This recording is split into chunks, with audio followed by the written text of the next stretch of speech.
Hi, my name is Julia Markham, and I did my internship this semester, so I just wanted to share a little bit about the internship that I completed.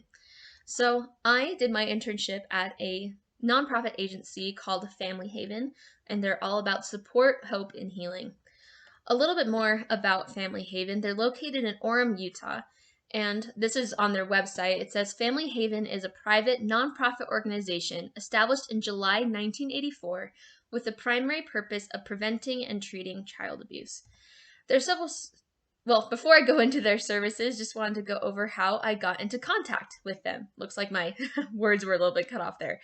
But I did a quick Google search. We had just moved to Utah. I'm from Arizona, but we had just moved to Utah, so I was trying to find something local.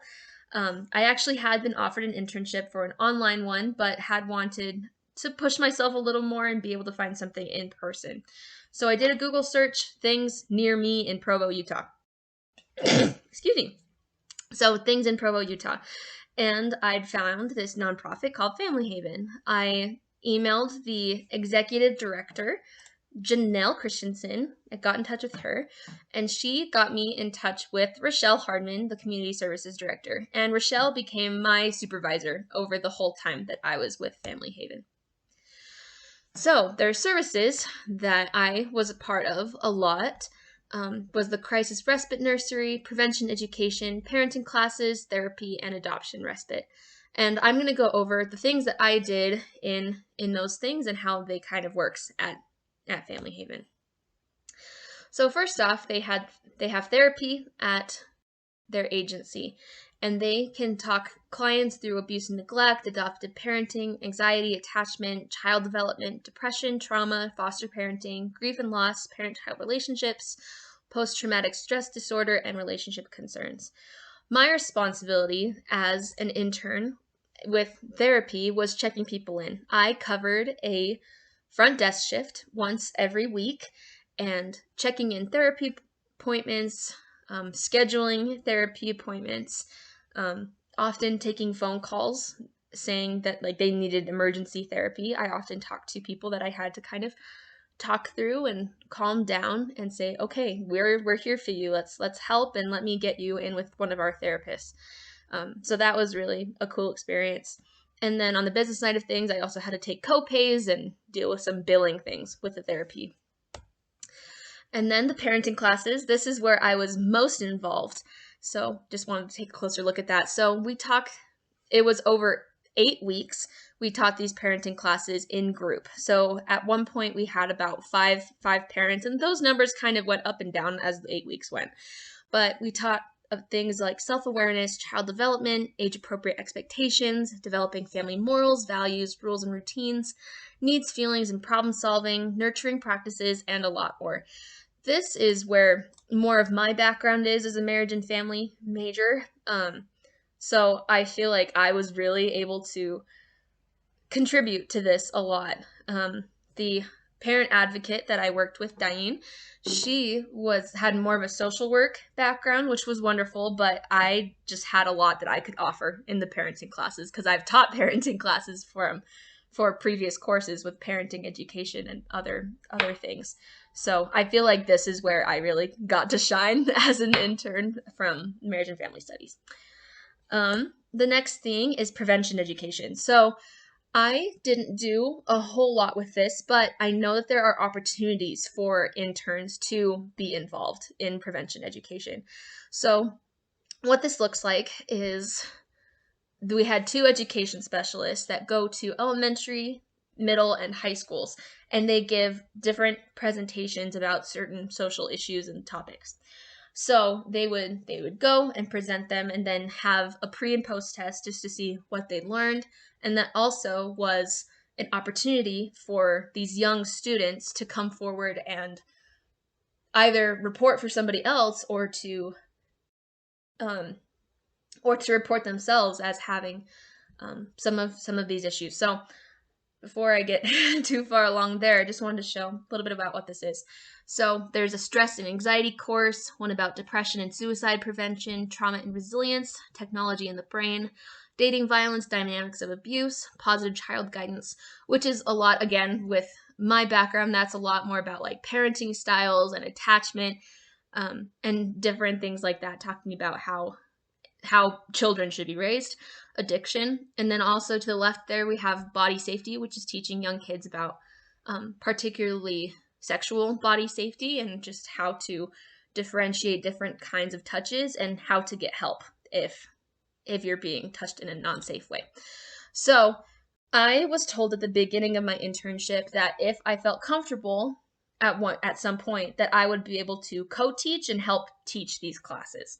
I never did, but I do know that is available to interns, and that they're always looking for interns who want to help teach these classes with the education specialists. Next, we have the crisis respite nursery, and this is where I spent a lot of my time. So, like I said in the beginning of this video, the big thing that Family Haven really focuses on is the prevention and treatment of child abuse. And they believe that one of the greatest ways to prevent child abuse is by giving parents a break from their kids. So, and there's lots of different reasons why children come into the crisis respite nursery, but I'll go over these a little bit too. So there's crisis care. So that's things like abuse. That's if a parent gets arrested or is going to court or anything like that. Just any type of family crisis. Those are going to be the first priority. Those are the kids that could come in and be there during the day, and they also have that carries into the night. They have a couple of they're called house parents. A couple of the house parents do stay overnight. They live there. So if kids ever do need to stay overnight for any extended period of time, there's people there 24/7, which is wonderful. Then there's shelter care, and that's more if there's foster things, so they're in between placements in the foster system, they can be placed into the nursery for a day or two. And then there's respite care, which is what we see a lot of, and that's a lot of parents that have dentist appointments or doctor's appointments, or sometimes that would even fall under the court things, or if they have jury duty or whatever, and they don't have anywhere for their kids to go, they can bring them to there. There's also break time, which is something that I used a lot. I'm a mom. I have a 1-year-old son, and there would be times that my husband was working from home but needed a break from being stay-at-home dad, so I would bring my son with me and have him there for 3 hours. That's something that they did. So what was kind of cool was parents can just drop off their kids for 3 hours during the week and go shopping, take a nap, clean their house, and be able to have that little bit of break to de-stress away from their kids. And then adoption respite, which I won't go over a lot, but that is same kind of thing, but especially for families who have adopted from within Utah. So just having that extra help, because that's a big change, and that's a big adjustment for a lot of families who've adopted children.